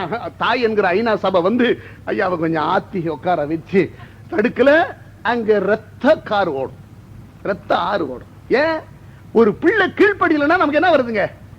அப்ப ஆண்டவரும் வசனத்துல சொல்லிக்கிட்டே இருக்கிறாரு, நீ இப்படி செய்யணும், இப்படி செய்யணும், இது செய்யக்கூடாது, இதை பார்க்கணும், இதை பார்க்க கூடாது, இது பேசணும், இதை பேசக்கூடாது, இதை நினைக்கணும், இதை நினைக்க கூடாது. நீ அதை மாறி செஞ்சுக்கிட்டே வந்தனா ஆண்டவர் கோபம் வருமா வராதா? கீழ்ப்படியாமையின் பிள்ளைகள் மேல் தேவ கோபாக்கினை வரும். அப்ப ஆண்டவருக்கு கீழ்ப்படிந்தால் நீ ஆண்டவருக்கு பிரியமான பிள்ளைய என்ன செய்யலாங்க? நீ கீழ்ப்படிய வசனத்தை ஆராய்ந்து பார்த்து வசனம் சொல்லுகிற ஒவ்வொன்றையும் நீ கை கொண்டு நடக்க நடக்க கர்த்தருடைய உள்ளத்தை நீ பிரியப்படுத்துகிறவனாக இருப்பாய். தாவீது ஒரு சாட்சி பெற்றான். என்ன சாட்சி பெற்றான்? கர்த்தருடைய இருதயத்திற்கு உகந்த மனுஷன், அவருடைய உள்ளத்தை தொடக்கூடிய ஒரு மனுஷன். காரணம் என்ன? அவன் எல்லாவற்றிலும் ஆண்டவருக்கு பிரியமாக நடந்தான். எனவே நாம் தேவனுடைய வார்த்தைகள் எல்லாவற்றிற்கும் கீழ்ப்படியும் போது தேவனுக்கு பிரியமான பிள்ளைகளாக இருப்போம். இது முதல் காரியம். இரண்டாவது, நாம் எப்பொழுது தேவனுக்கு பிரியமான பிள்ளைகளாக இருக்க முடியும்? நாம் தேவனை போல் இருக்கும்போது ஆண்டவருக்கு நாம் பிரியமான பிள்ளைகளாக இருக்க முடியும். அவருடைய ரூபமாக, அவருடைய சாயலாக சிருஷ்டிக்கப்பட்டிருக்கிற நாம் அவருடைய சுபாவம் உள்ளவர்களாக நாம் இருக்க வேண்டும். நல்லா பாருங்க, 4 பிள்ளையில ஒரு பையன் அப்பனை போலயே இருக்கிறான். அவன் என்ன தப்பு பண்ணாலும் அப்பா என்ன செய்யறது இல்லைங்க, கையதான் ஓங்கு வரவில்லை, அடி மேல விழாது. ஏன் இருக்கான்? தகப்பனை போலயே இருக்கிறான். தாயை போலயே ஒரு மகன் இருந்தா அவளுக்கு என்ன கிடைங்க? அது ரொம்ப செல்ல பிள்ளை, எல்லாம் எக்ஸ்ட்ராவா கிடைச்சுக்கிட்டே இருக்கு. சாதாரணமா ஒரு குழந்தை பிறந்த உடனே எல்லாருக்கும் சொல்றோம், நல்ல பெயர் காலம் ஆச்சுங்க, நல்ல பிரசவம் ஆயிடுச்சு, ஆண் குழந்தை பிறந்ததுங்கிறோம். பிறந்தது சொன்ன உடனே எல்லாரும் வராங்க, நண்பர்கள் வருகிறார்கள், உறவினர்கள் வருகிறார்கள், சபையார் வருகிறார்கள். அந்த பிள்ளை என்ன பண்றான்? ஒரு 2 மணி நேரம் ஆயிருக்குது, ஒரு துணியில சுத்தி போட்டு வச்சிருக்கான். அது என்னமோ சகப்பா ஒரு எலி குஞ்சு மாதிரி கிடக்குது. இவன் என்ன செய்யறான்? அந்த துணியை தூக்கி பார்த்துட்டு சும்மா போறதில்லை. அம்மா வீட்டுக்காரெல்லாம் வந்து அப்படி தூக்கி பார்த்துருவாங்க. அந்த எலி குஞ்சை பார்த்துட்டு என்ன சொல்லுவாங்க? பாரு, மூக்க பாரு, அம்மா மாதிரியே இருக்குது, கண்ணை பாரு, அம்மா மாதிரியே இருக்குது. ஏங்க அந்த நேரத்துல ஏதாவது தெரியுமா உங்களுக்கு? உண்மையா சொல்லுங்க, சாட்சி, மனசாட்சி தொட்டு சொல்லுங்க. நான் சொன்ன பாத்தீங்கன்னா, இந்த பூசணிக்காய் மறைக்கிற பிசினஸ்ல நமக்கு ஆவறது இல்லை. அது என்னமோ ஒரு ரத்தக்கார பையா, ஒரு சகப்பா, ஒரு கண்ணி முடிக்கல, ஒண்ணும் முடிக்கல, எலியாவது கொஞ்சம் அழகா இருக்கும், அது கூட கிடையாது, அப்படி கிடக்குது. அதுல இவன் என்ன பாக்குறாங்க? அம்மா மாறிக்குது மூஞ்சி, மூக பாரு அம்மா மாறிக்குது, நெத்திய பாரு அம்மா மாறிக்குது. இதெல்லாம் யார் சொல்றது? அம்மா வீட்டுக்காரங்க, கூட பிறந்த சகோதர சகோதரிகள், அத்தைகள், மாமிகள், கிழவன் கிழவிகள், தாத்தாக்கள், பாட்டிகள், என்னங்க இதெல்லாம் சேர்ந்து சொல்லலாம். இவங்க எல்லாம் சொல்லிக்கிட்டு இருக்கும் போதே அப்பா வீட்டுக்காரன் வந்துருவேன். அவன் தட தட தட தடன்னு வருவான். தல் தல் தல் தல் தல் தல். அதே எலி குஞ்சு அவனும் பாக்குறான். அதே எலிஞ்சு குஞ்சு பார்த்துட்டு அவன் என்ன சொல்றான்? எவன் சொன்னது? அம்மா மாதிரி. அப்ப நான் அப்படியே உச்சி வச்சுக்கிட்டேன். என்ன அப்பா பார்த்தா எலி மாதிரியா இருக்குது? அப்ப ஏன்? இது மனசுல இருக்கிற ஒரு ஆசை. நம்ம பிள்ளை யார மாதிரி இருக்கணும். அதான் ஒருத்தன் போன் பண்ணி கேட்டானா, பிள்ளை எப்படி இருக்குது? பாட்டிக்கு இருக்கிற கால் விரல் அப்படியே பிள்ளைக்கு இருக்குது பாரு. பாட்டி கால் விரலை பார்த்துக்கிட்டே பேத்திக்கு கால் விரல் வந்துருச்சா? என்ன மூளை பாருங்க. மனுஷனுக்கு ஆசை. நான் பெத்த பிள்ளை யார மாதிரி இருக்கணும்? என்ன மாதிரியே இருக்கணும், என்ன மாதிரி முழிக்கணும், என்ன மாதிரி பேசணும். அப்ப ஆண்டவருக்கு கூட தம்முடைய வித்தினாலே நம்மை பெற்றெடுத்த தெய்வம் நாம் எப்படி இருக்க வேண்டும் என்று விரும்புகிறார். என்னங்க? அவரை போல. அதுதான் வேதம் சொல்லுகிறது, அவருடைய சுபாவத்தை நாம் தரித்தவர்களாக.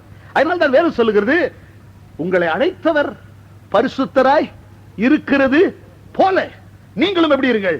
பரிசுத்தராய். அப்ப பரிசுத்தம் என்கிறது யாரை போல நம்ம பரிசுத்தரா இருக்கணும்? சாது சுந்தர் சிங்கை போலவா?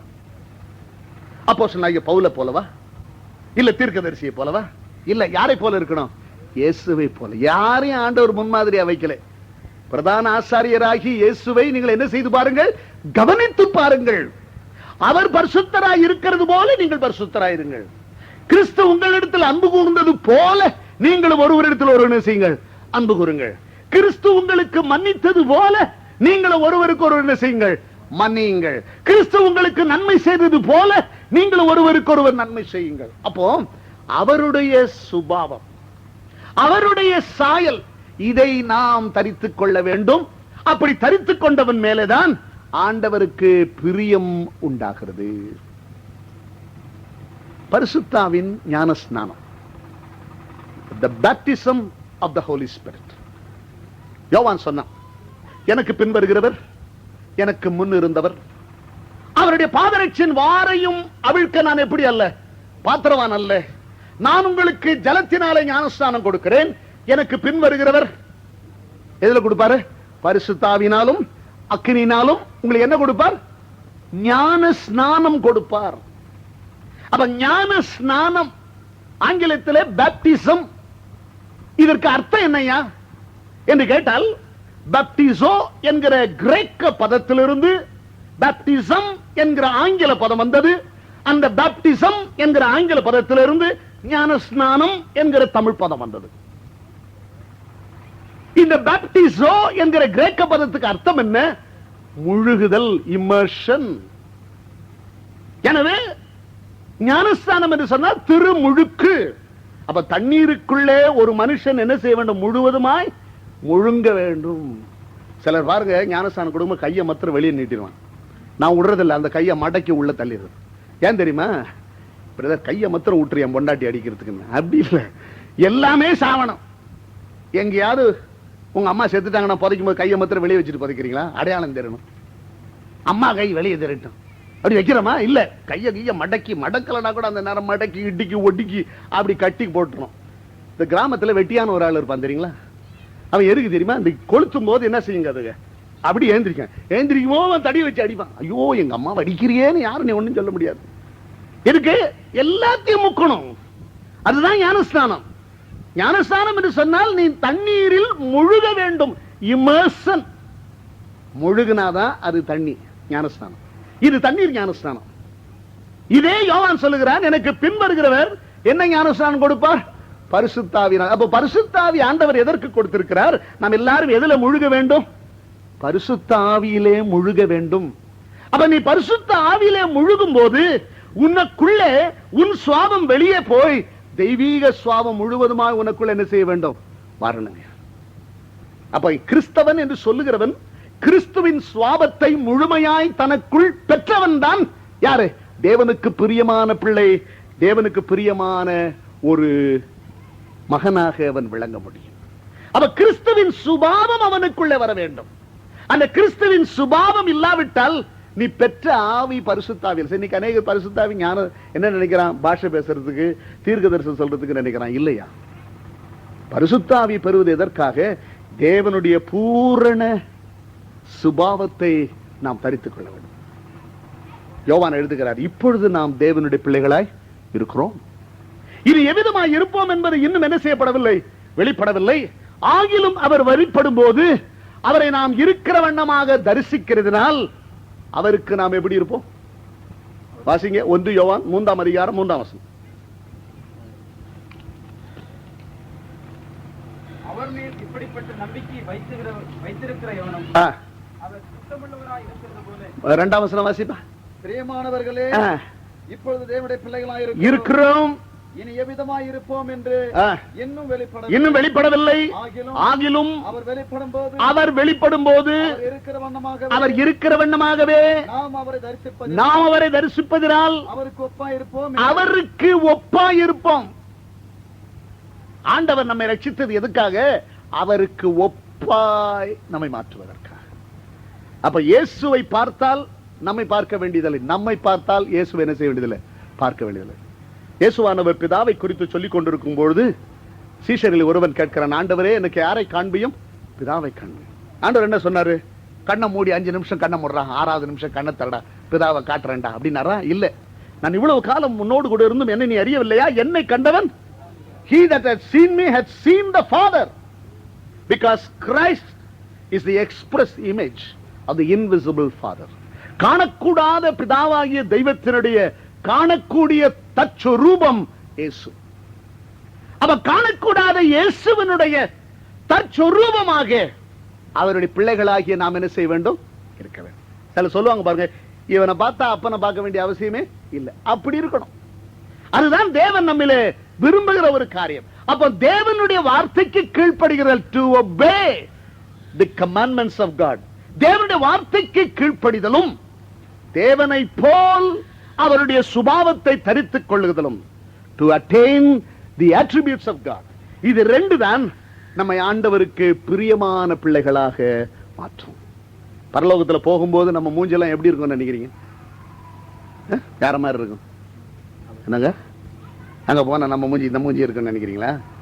கிடையாது. நீ மீசை வச்சாலும் மீசை வைக்கலனாலும், நீ ஆசை வச்சாலும் நீ ஆசை வைக்கலனாலும், பரலோகத்துக்கு போனா நம்ம முகமெல்லாம் இயேசுவை போல என்ன செய்யுங்க? நாம் அவருக்கு எப்படி இருப்போம்? இந்த நிலையிலே தான் ஆதாம் என்ன செய்யப்பட்டான்? சிருஷ்டிக்கப்பட்டான் இல்லையா? நமது ரூபமாக, நமது சாயலாக மனுஷன் நிர்சீவமாக உண்டான். அவன் பாவம் செய்த பொழுது தேவ ரூபத்தை இழந்து போனான், தேவ சாயலை இழந்து போனான். மறுபடியுமாய் அவன் மீட்புக்குள்ளே வந்து பரிசுத்தாவினால் அவன் அபிஷேகிக்கப்பட்டு மகிமையின் மேல் மகிமை அடையும் போது ஆண்டவரை சந்திக்கிற மனுஷன் ஆண்டவருக்கு ஒப்பாக இருப்பான். இந்த நிலையை ஒருவன் அடைய வேண்டுமானால் பிரியமான பிள்ளையைப் போல தேவனை பின்பற்ற வேண்டும். நீங்கள் பிரியமான பிள்ளைகளைப் போல தேவனை பின்பற்றுங்கள். நம்ம கேட்ட 2 கேள்வி எத்தனை பேர் மறந்து இருக்கிறீங்க? எல்லாரும் ஞாபகம் வச்சிருங்க. முதல் கேள்வி என்ன சொல்லுங்க? நாம் தேவனுடைய